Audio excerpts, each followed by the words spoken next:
Welcome back. Welcome back to the Dialogue Real Talk, Real People. Tonight we are launching our month long series on the new Inglewood. Inglewood is being gentrified, it's being revitalized, it's being renewed, and we are loving it here in Los Angeles, California, Inglewood, California. I'm going to bring on my guest co-host for this series, Mr. Odest Riley. Hi, Odest. Hey guys, How how you you doing, doing? Star? Thanks for having me Odest is on. an Inglewood star. I'm going to read a little bit about him to introduce you to him, but he's going to be with us all month long. He is the CEO of WLM Financial, which is a real estate and lending company that seeks to provide urban development and financing opportunities in minority based communities. He's also a contributing writer at Inglewood Today, where he offers real estate advice and insight on housing in the Inglewood real estate market. He's also one of our most civically engaged young professionals in the city of Inglewood. He's the founding member of the Black Los Angeles Young Democrats, or BLADE, and a former political director for the Los Angeles County Young Democrats. And he's also worked on numerous political campaigns, including the newly elected Assemblyman Reginald Sawyer. And he is an Inglewood alum. Inglewood High School alum. So please welcome my co-host, Mr. Odess Riley, who Mayor Butts knows very well. I'm sure you didn't see Odess in the streets. You didn't see Odess in the Look, meetings. I see them all the time, and let me tell you something. I take note of people because there are very few people in the city that are taller than I am. I know And he is tall. that's right. Only when I'm standing Were you up. trying to be a Laker too? Yeah, that was the plan. I think That for was most of us at one point. Blew a knee out in college and had to learn how to read and count. well, it looks like you've done it very well. You had said during the commercial break that Inglewood had one of the most prominent white flights in history. I think up until 1994, if I'm correct, and I can't remember the other city, but Inglewood until that point was the largest white flight in the history of America, and it went almost overnight from being all white to predominantly black, and it was like a blink. If you looked at the yearbooks when we were in school, it literally changed from there's no black people to there's no white people. So were you when you were a resident of you grew up in Inglewood? From Highland through Crozier, Highland, Crozier, Inglewood High. And so were you always civically engaged? No, I got more civically engaged after I went to college, and Okay. I went to a predominantly white college, and they made us go out and volunteer at community centers. And at the time, I was a basketball player, and I was really upset about having to do it.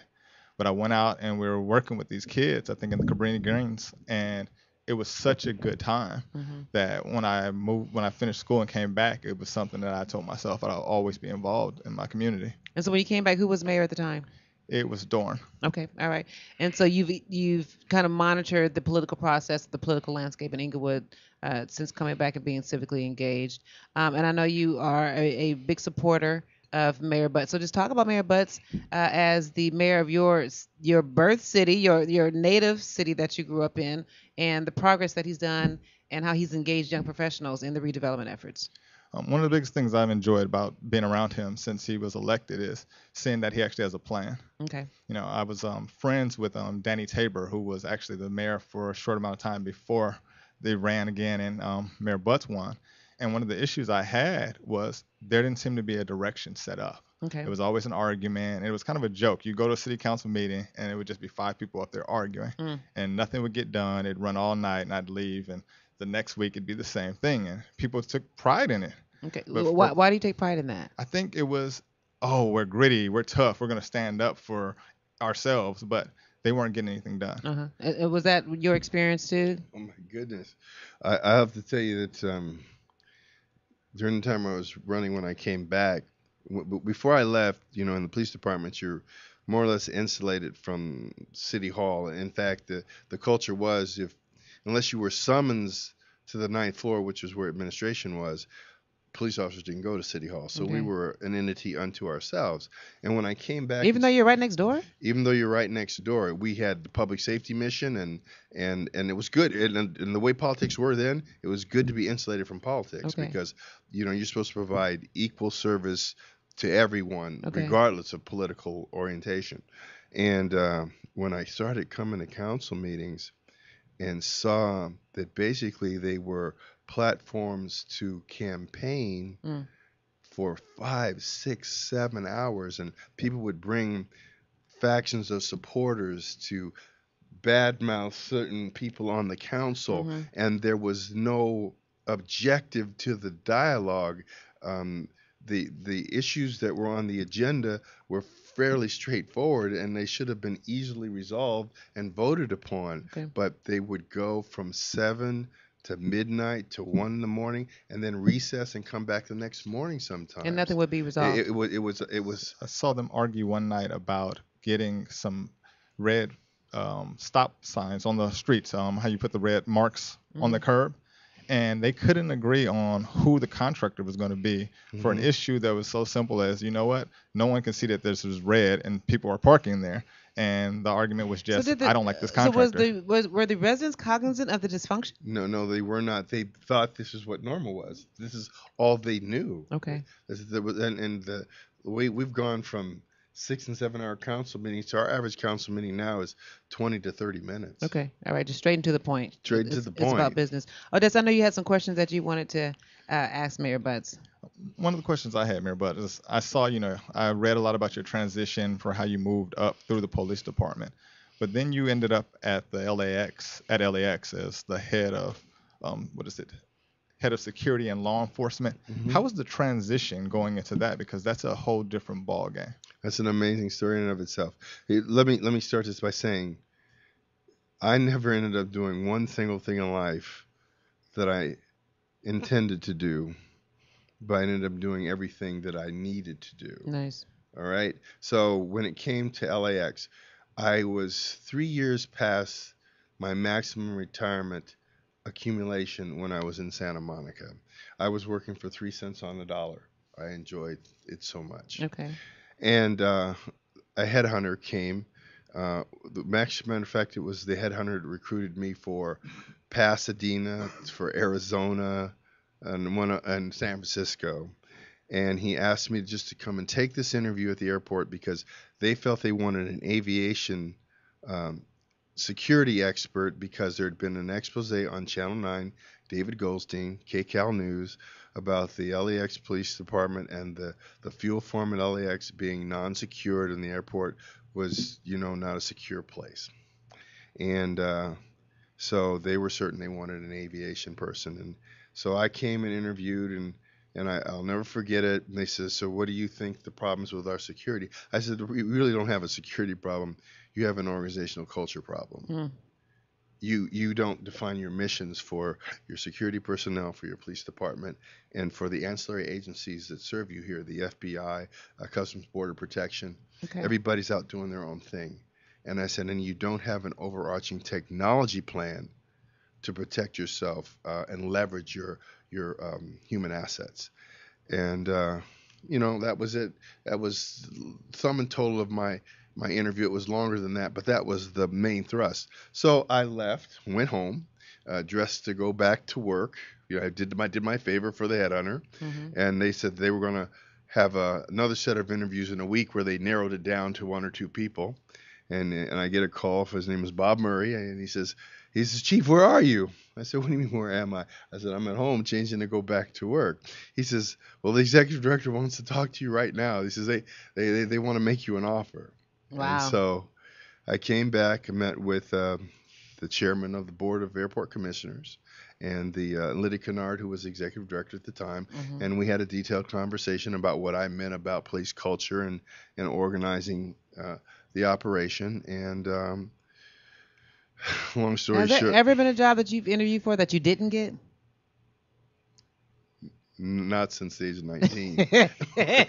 You just a bomb interview. You need to teach your interview skills. I know you had some more questions. Yeah. Once you got there, though, how did you have to change your mindset from coming from police chief? What was the biggest evolution of working there? You see, here's the thing that most people do not understand about this world. We have a country that is a capitalistic country, right? And so you can make as little as you want or as much as you're able to. And because those principles predominate, that means every organization, whether you realize it or not, is either a for-profit or not-for-profit Right. organization. Mm-hmm. And so not-for-profits, the only difference is that you don't get But- to amass bags of money that sit somewhere And the taxes, unused. right. Exactly. they have to be used for a public purpose. And if you don't think like that, then you waste money and you waste time. And I'm so glad you said that because so many nonprofits run their business like they're nonprofitable, especially a lot of our Mm-hmm. black ones, and they don't Mm-hmm. think from a business perspective, or they Trying to are get to treated like zero. Mm-hmm. a business, Mm-hmm. right? And so the first thing that you have to do with any organization, first you have to decide, why are we in business? Right. What is our core business? Why do we exist? Why do taxpayers pay money for us to be here every day? And then once you figure that out, now you have to figure out how do we create objectives to meet the goals of what we're here for? Then you develop strategies to implement those objectives. And then the most important thing you can do is you can create an understanding in the people that work for you that what you do is for a worthwhile purpose and it means something, that you're here every day. Most organizations that are civil service, you have people that come to work today and do things. And those things might have something to do with what they did yesterday. They might have something to do with what they do tomorrow. But in most instances, it's pure accident. You know why? Because that check comes every other Friday, Right. whether you do it anything or not. I know that's right. All right? I know that's All right? right. And so Absolutely. if you don't have a leader that believes in a sense of urgency and customer service and a sense of purpose and translates that to the people that he or she supervises, then what happens is you have in most cities. You have little silos and kingdoms. Department heads whose main purpose is to make sure they get the money they got last year, hide the money that they have left over this year, and run their operations. And that's how the airport was pretty much put And together. that's pretty much how things worked. And I had 1,100 employees, and Okay. that's pretty much how things work. So that same customer service mentality, do you take that into the city of Inglewood? Is that something that you know Absolutely. spew to the leadership? Is customer service? 'Cause- Absolutely. Let me tell you something. When you're a manager and you get an email from the mayor at 2:30 or 3 in the morning about something that happened in New York with questions like, okay, could this happen here to us? If not, why not? And if it could, what could we do to prevent it? When you get emails at 3 in the morning from the boss, you say, hey, this guy's serious about what we're doing. Right. And they translate that down to their people, and everybody understands now we have a purpose and a sense of urgency. Now, one person cannot make a difference by themselves. It has to Right. be a team effort. It has to be a team effort. So- And so one of the biggest manifestations that I've seen in the city of Inglewood, you have employees that are proud to give good customer service, I love proud to do their jobs well, and it shows because I get a poll every day I walk out in public, every day I go to the market, every time I go to the gym. You know, the polls that we get now, the spontaneous declarations of how proud they are to live in Inglewood and how the service they've gotten, that makes me feel wonderful. How did you decide? Like, you're police chief.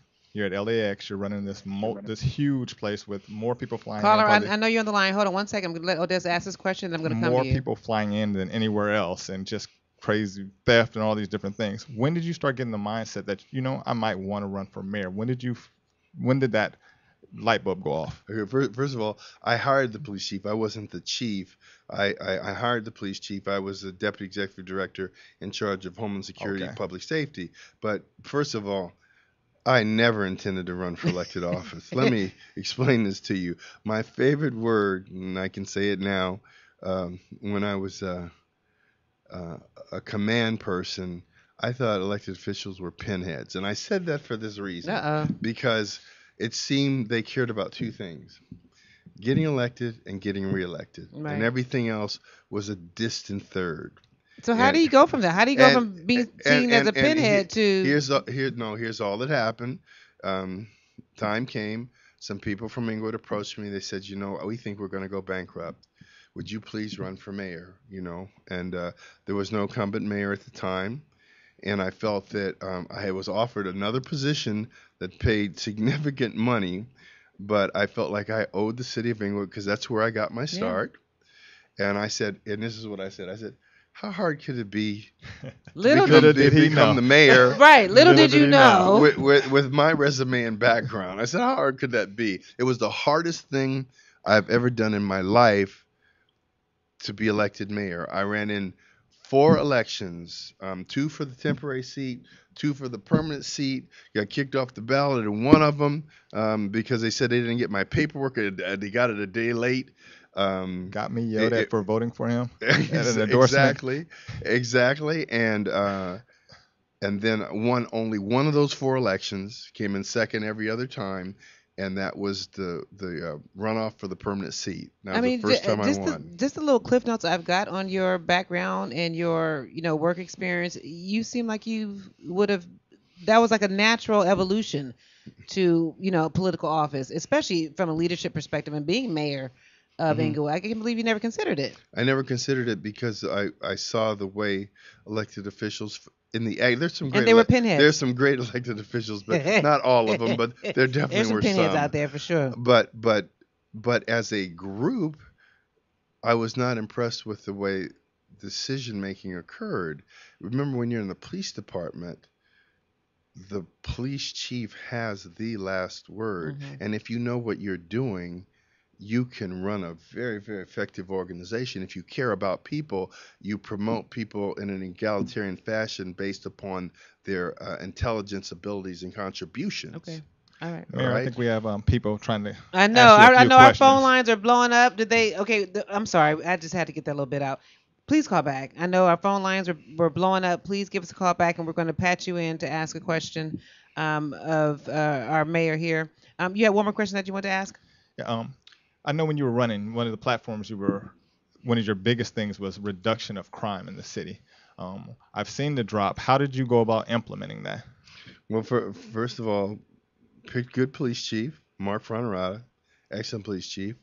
We implemented 4 gang injunctions, which are civil actions, which basically prohibit identified gang members from associating, communicating, doing certain activities, and so it makes it harder to associate as a gang member. But we also do scientific deployments of where we place our police resources. We I try see to you, caller. We're going to get to you. I'm we sorry. try to have a predictive model of policing where we are putting our resources where they're needed, and the result is the same as it was in Santa Monica. We're experiencing our 5 lowest consecutive years of crime in the history of the city.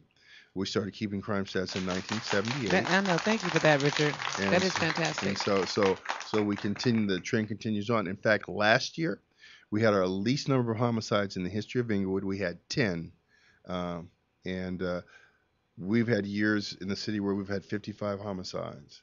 And I'm sure that's attractive to some of the new investors that are coming in, and in terms of this whole revitalization that the crime is down. Well, it's interesting. The LA Times did a story yesterday on San Bernardino, and for some reason they used the 2014 crime stats where we had 20 homicides, which was still a low year for Inglewood. Right. But if you'd used 2015, it would have been even more dramatic, the drop. But the point that getting back to your point, people, billion-dollar corporations do not invest in a city they feel is plagued with crime. People do not pay escalating housing prices in cities they feel are plagued with crime. Property values in Inglewood have gone up, I know, at least 85% since the end of 2012. All my real estate people out here, this is where you need to be investing your dollar. I mean, you should have been investing a few years ago. It's a little late now. There's still some pockets of opportunity. Do we still have a caller? Hi, caller. Thank you so much for holding. You're on the dialogue. Do you have a comment or question for Mayor Butts? Caller? Now that I ain't got you, you want to hang up now? Are you there? All right, caller, please call back and let us know what your thoughts are. When you were going through the election at the time, it was said to have been tumultuous. Hmm. Talk about that experience. Why was it so tumultuous? Well, I think all elections to a certain degree that are There was contested something special about this one for some contested reason. or tumultuous, but the I believe my opponents felt it was necessary to denigrate me personally to overcome what would be an apparent um, work experience and educational And what was advantage. that? What was that like? Because we see with Hillary and with Donald how they get so intrusive in some of their personal lives. The emails now with Colin Powell. So you never had that type of intrusion, or your brand or your Well, persona being attacked like well, that. first of all, it costs money to attack people like that, Okay. and unless CNN and MSNBC and Fox News does it for you. You have to pay for that kind of stuff. So in local city elections, it's more word of mouth and whisper. I would tell you that the requirements to become an elected official in California, and particularly in Inglewood, you have to be over 21 and not convicted of a felony. Okay. And after that, the requirements are pretty thin. And so, That's the but basics. but name recognition is everything. Mhm. And even though I had been there 20 years ago, had to start from scratch. So I walked every day from during the week from 5:30 to about 9 o'clock, knocking on doors, introducing myself to people. From 9 a.m. to 7 p.m. every Saturday, and I went to 3 church services every Sunday.